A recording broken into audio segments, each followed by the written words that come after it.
¿Por qué los millennials son socialistas? Porque estoy convencida que no tienen idea de lo que es comunismo ni tampoco socialismo. Cuando un millennial nos dice que quiere socialismo, nunca nos dice realmente qué es lo que quiere, cómo ambiciona que ese gobierno va a funcionar. No tiene idea de cómo van a funcionar las medidas políticas y económicas. Por eso se me ocurrió hacer socialismo para millennials. Bienvenidos. Vamos a arrancar desde la era industrial, cuando en el siglo XIX empiezan un montón de pensadores a pensar cosas que se denominaron como la filosofía socialista. Entre ellos estaba Giuseppe Mazzini. No digas tú, di nosotros. Esta visión de que renunciar al yo era lo mejor que le podía pasar a la sociedad. También Pierre-Joseph Proudhon, que dijo, la propiedad es robo. Estos dos contemporáneos inspiraron a Carlos Marx y a Federico Engels. Carlos Marx y Federico Engels se conocieron en 1843, 5 años antes de que escribieran el Manifiesto Comunista. Carlos Marx, hijo de padres judíos que dejaron la religión judía y se convirtieron al protestantismo, fue expulsado de Alemania, de Francia, de Bélgica, hasta que finalmente se va a Inglaterra, y en Manchester, junto con Federico Engels, un burgués, un hijo de industriales, ellos dos pues hacen el Manifiesto Comunista y describen el capital. Cosas interesantes, Carlos Marx trabajó muy poco en su vida y a la edad que yo tengo, 31 años, se retiró para ser un mantenido de Federico Engels por el resto de sus días. Vivió en Soho, Inglaterra, todo ese tiempo, y después de los 31 años nunca más volvió a trabajar. Estos dos personajes creyeron que habían descubierto el agua azucarada y que la época que estaban viviendo era una época única en la humanidad. Dicho en las palabras del mismo Carlos Marx, de este libro, The Politics Book, comunismo es el enredo de la historia resuelto. Para ellos el comunismo venía a resolver todas las luchas históricas. Según Marx y Engels, después de ellos la historia no volvería a ser la misma. Pero pensemos un poco en cuál era el mundo industrial en el que se movían Carlos Marx y Federico Engels. Para empezar, la filosofía que estos dos señores hicieron estaba inspirada para Alemania e Inglaterra, países industriales que tenían una gran industria que estaba cada vez más creciendo, no para países agrícolas. Y resulta que ni Inglaterra ni Alemania pusieron jamás en práctica las teorías de Marx ni de Engels tampoco. Quienes las pusieron en práctica fueron países agricultores que no contaban con las particularidades que Carlos Marx decía deberían de ser lo primero que debería haber, que es capital, manufactura e industria. En los países que más adelante vamos a ver, nos vamos a dar cuenta que no se puso en práctica.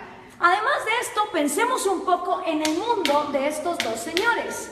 El mundo en el que se mueve Carlos Marx y el mundo en el que se mueve Federico Engels, 1848, es un mundo donde la esclavitud todavía era legal en Estados Unidos y en Europa, donde las mujeres no podíamos votar, prácticamente no teníamos ningún derecho porque éramos consideradas demasiado idiotas como para trabajar y votar. Era un mundo donde no había aviones, no había teléfonos, no había electricidad, no había inodoros, no había tampoco radios, no había televisión, no había satélites en el espacio, no había la mayor cantidad de profesiones que hoy por hoy existen en el mundo.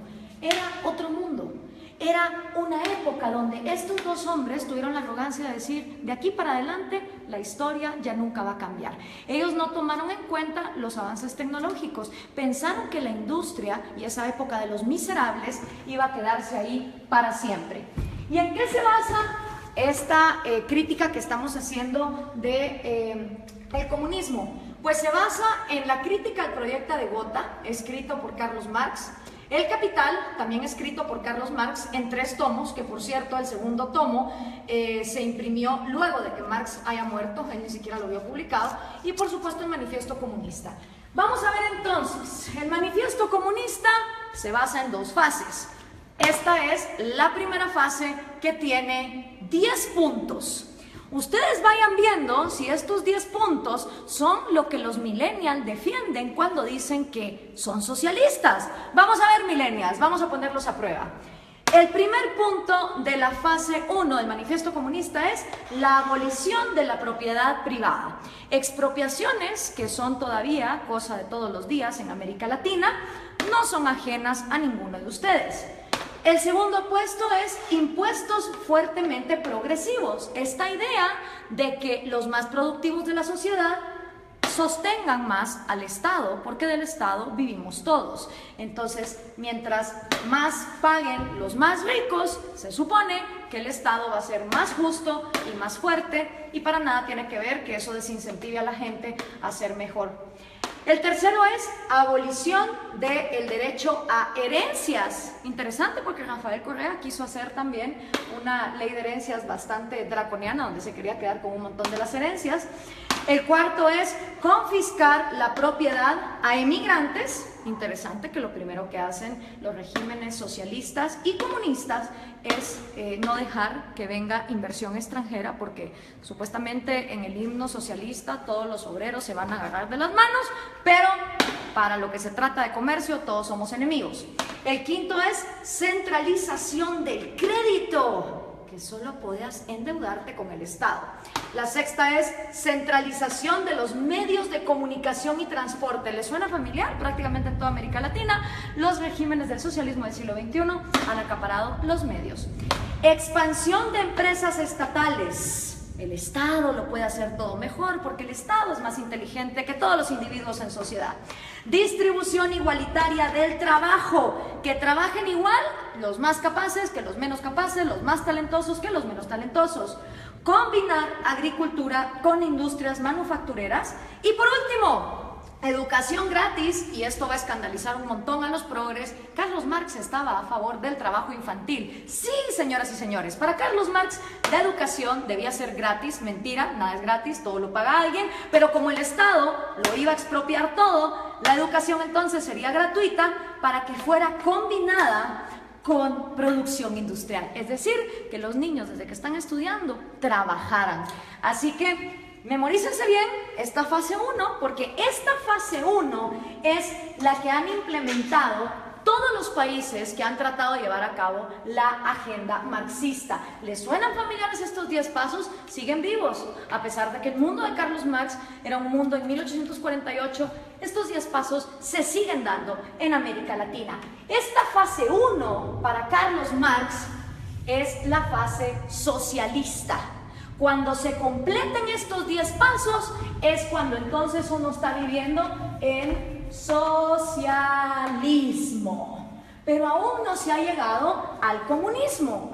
Por eso le pregunto a los millennials, cuando ustedes se dicen socialistas, ¿se refieren a estos 10 pasos, millennials? ¿O a cuántos? ¿A 6? ¿A 4? ¿A 2?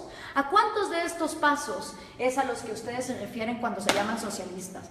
Porque esto es la primera fase basada en el socialismo. Vamos a ver entonces, cuando ya se completa esta primera fase, ¿qué pasa en la segunda fase?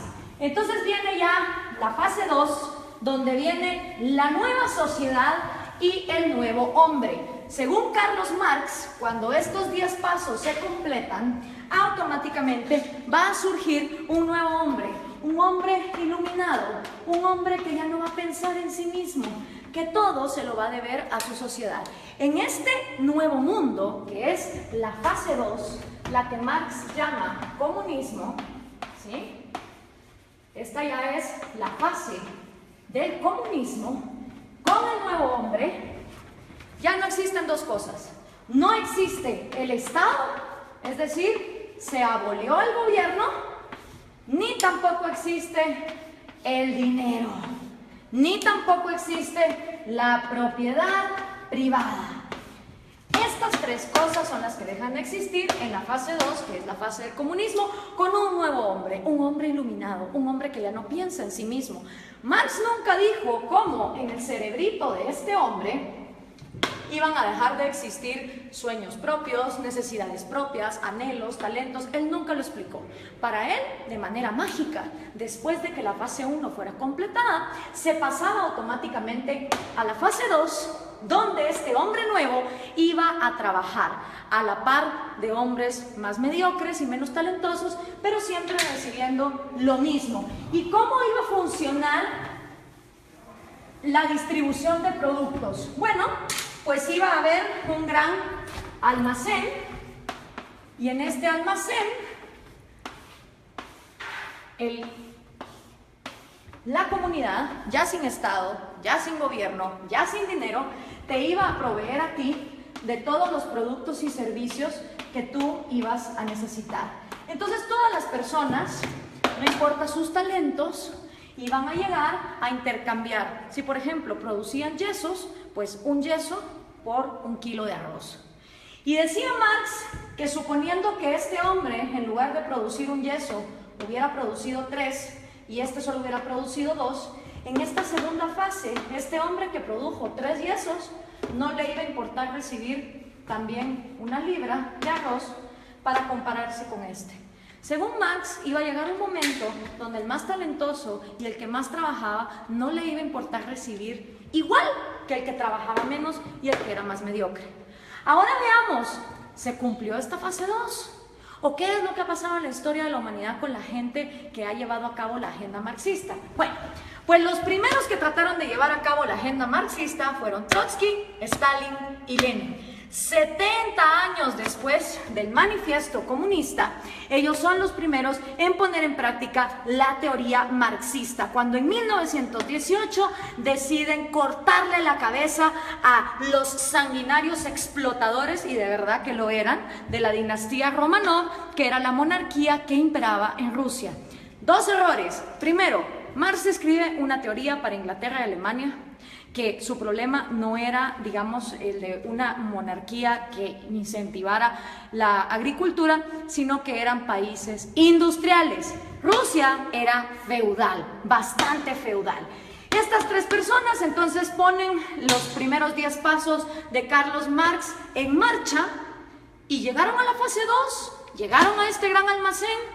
Realmente no. Ni se abolió la propiedad privada, ni se abolió el dinero, y el Estado, en lugar de aniquilarse, se fue volviendo más y más grande hasta volverse totalitario. ¿Y entonces qué pasó? En toda Unión Soviética se desplegaron los gulags. Cada uno de esos puntitos rojos que ustedes ven ahí son los gulags, los campos forzados de trabajo. Claro, desgraciadamente en esa época no había Twitter, no había Facebook, no había Instagram, entonces era muy difícil tener récords de las atrocidades y las violaciones a los derechos humanos que se daban en estos campos de concentración en condiciones de temperatura bastante salvajes y teniendo a la gente hasta lo último en el punto de inanición. Y para darles un ejemplo concreto, aquí hay una foto del Gulag de Ucrania, que era una parte fundamental para el sustento económico del Imperio Soviético, ya que producía 80% del carbón, 85% del hierro y el 70% de los metales. ¿No les suena familiar Venezuela? A ustedes que con el petróleo los tienen similar así. Después de la Unión Soviética, y que ojo, nunca se llegó a la fase 2 de comunismo, podemos decir entonces que lo único que hubo en Rusia fue socialismo, porque nunca se llegó a la fase 2. El siguiente sanguinario que quiso poner a prueba el comunismo fue Mao Zedong en China. En 1948 entra el Ejército Rojo y Mao hace su propio experimento con 2 atrocidades que aniquilaron a más de 60 millones de personas, que fueron el gran salto adelante y la revolución cultural, que básicamente era una manera de implementar los 10 pasos del manifiesto comunista y que llevaron al peor genocidio que la humanidad jamás ha visto. Y por supuesto, esta idea se trae a casa, y los primeros en traer la casa en su propia versión de Trotsky, Stalin y Lenin son el Che Guevara, Fidel Castro y Camilo Cienfuegos. Cosa interesante, Camilo Cienfuegos y Trotsky, siendo los intelectuales más moderados de este movimiento, fueron asesinados, este por Stalin y Camilo por Fidel Castro. Hasta en eso se parecen estos modelos, donde tenemos sanguinarios que traicionan a sus propios amigos cuando no se vuelven tan pues crueles y dictadores como ellos. Ahora veamos la línea. Entra Fidel Castro a Cuba y obviamente Fidel Castro sigue influyendo en la región. Aquí lo tenemos con Evo Morales y con Hugo Chávez, que traen el refrito, el socialismo del siglo XXI. La misma idea, los mismos 10 pasos, la misma utopía, llegar al gran almacén donde hasta el talentoso iba a renunciar por el mediocre. Y esto se sigue pasando. Aquí está Hugo Chávez con Kirchner, Néstor Kirchner y con Lula da Silva. Y por supuesto sus nuevos reciclados, Dilma Rousseff, que acaba de ser destituida, Mujica, Cristina Kirchner con Hugo Chávez. Si podemos ver, la línea es directa, las ideas son las mismas, es la misma receta y el resultado es el mismo. Entonces, ¿por qué los millennials insisten en ser socialistas? No me cabe la menor duda que es porque no conocen su historia, no tienen idea de lo que significa el socialismo, ni tampoco tienen idea de que el comunismo llega hasta una fase 2 que nunca antes se ha dado. Veamos algunos resultados por acá. Tenemos la cantidad de muertos que el comunismo ha producido. En la Unión Soviética 20 millones, en China 65 millones, en Vietnam 1 millón. En Corea del Norte se calcula, porque obviamente no se sabe, 2 millones, en Camboya otros 2, en Europa del Este 1 millón, en Latinoamérica 150.000, en África 1.7, en Afganistán 1.5 para llegar a 94.3 millones, según los datos estadísticos de los mismos gobiernos. ¿Y quiénes han intentado el proyecto comunista? Nada más y nada menos que la mitad del territorio del mundo. Entre los países que han intentado el proyecto comunista están la Unión Soviética, Ucrania, Bielorrusia, Azerbaiyán, Georgia, Turkmenistán, Uzbekistán, Armenia, Kazajistán, Kirguistán, Letonia, Lituania, Moldovia, Estonia, China, Vietnam, Laos, Alemania Oriental, obviamente. Está también Hungría, Checoslovaquia, Rumania, Yugoslavia, Albania, Bulgaria, Corea del Norte, Cuba, Camboya, Etiopía, Angola, Mozambique, Nicaragua, Afganistán y por supuesto Venezuela, si tomamos en cuenta lo que se ha llevado a cabo. ¿Cuáles son tus probabilidades de toparte con el comunismo? Son increíbles. Imagínate que vos podés tener antepasados de Hungría o antepasados de Cuba y vivir en Guatemala y te vas a haber topado con el comunismo. Las probabilidades de que un ser humano se haya topado con el comunismo, una historia comunista, son de 1 en 2. Porque como les explicaba, de todo el mundo, la mitad del territorio de la humanidad ha intentado este experimento. Y el resultado no ha sido esa fase 2, no ha sido esa panacea de ese hombre iluminado, ese hombre que deja de pensar en sí mismo para solo pensar en los demás. El resultado ha sido lo que George Orwell nos describió hace tanto tiempo en La rebelión en la granja.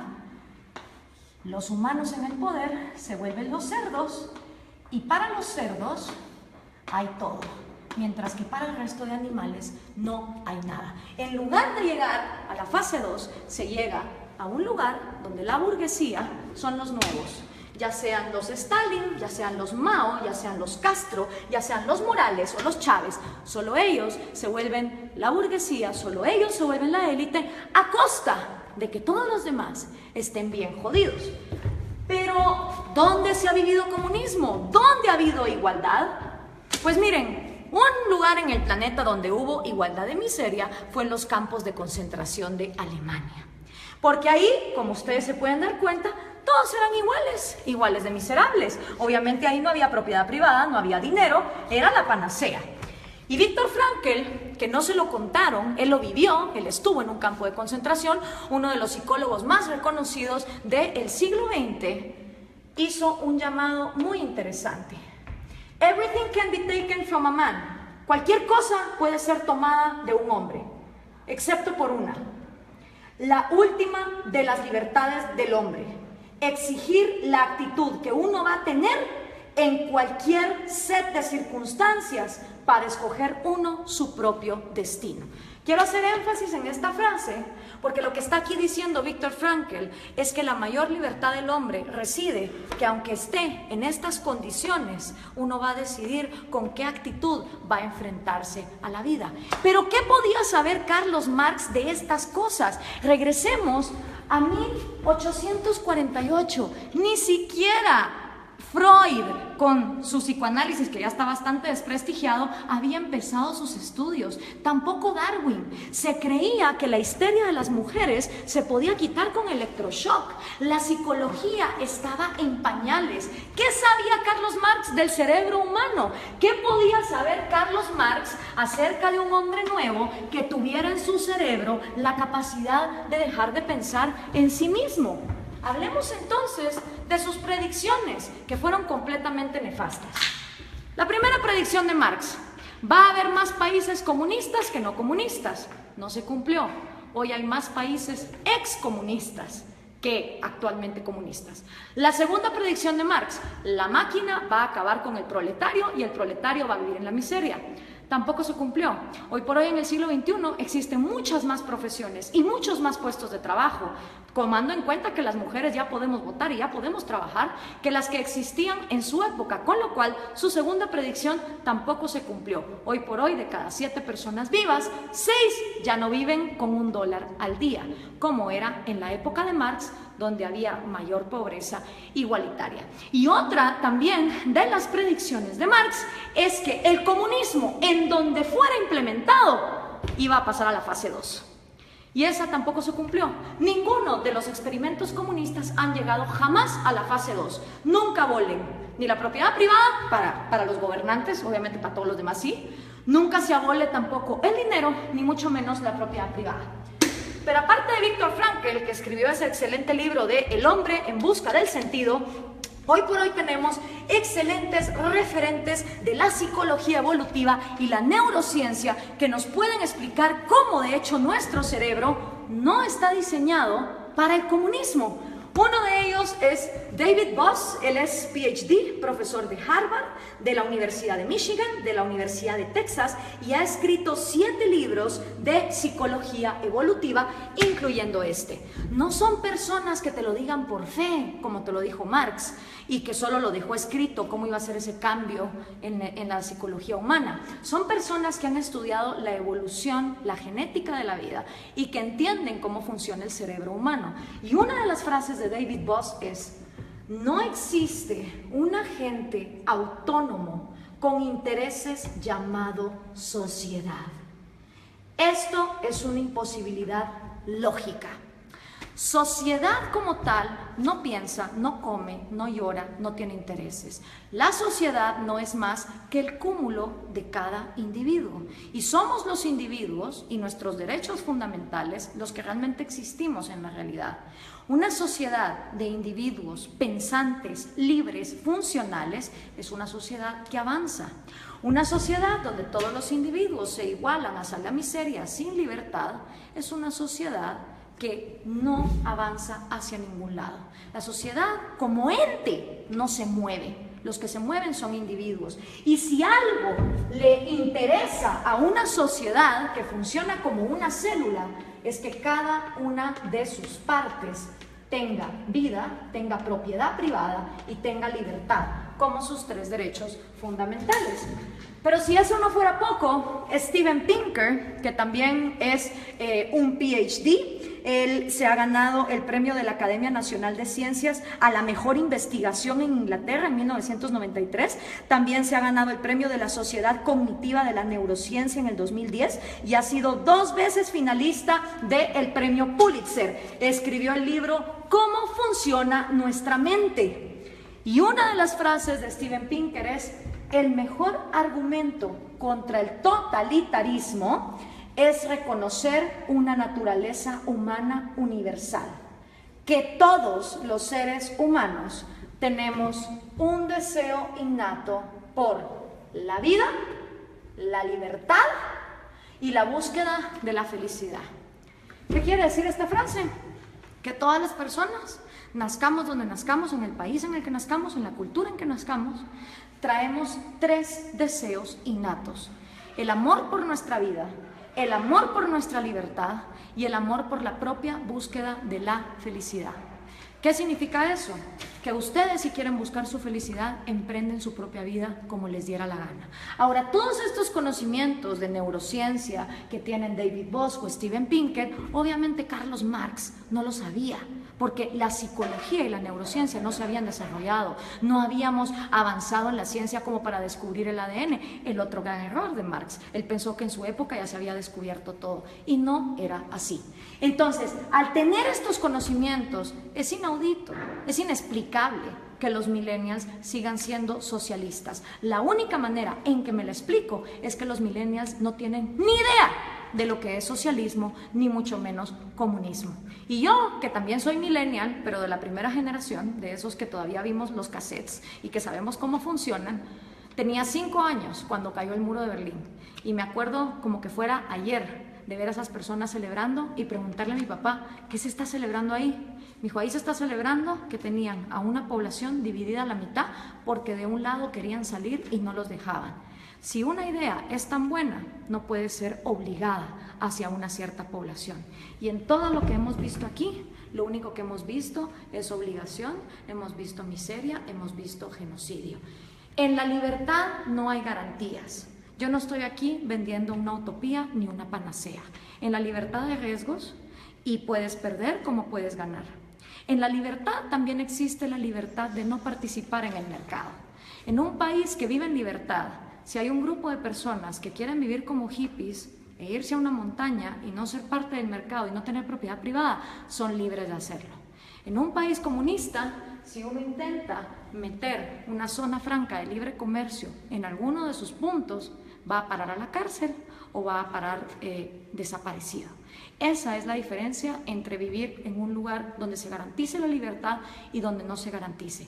Esta utopía basada en el hecho de que el ser humano debe renunciar a su autoestima y a su amor propio para contribuir a su sociedad, es completamente errada por lo que la historia nos ha comprobado. Y lo único que logra son élites de cerdos, tal cual los describió George Orwell, que se quedan con todo a costillas de un pueblo que pierde lo más importante que todo ser humano tiene, que es su libertad. Espero esto les sirva a los millennials para entender qué es el socialismo y qué es el comunismo. Gracias por compartir.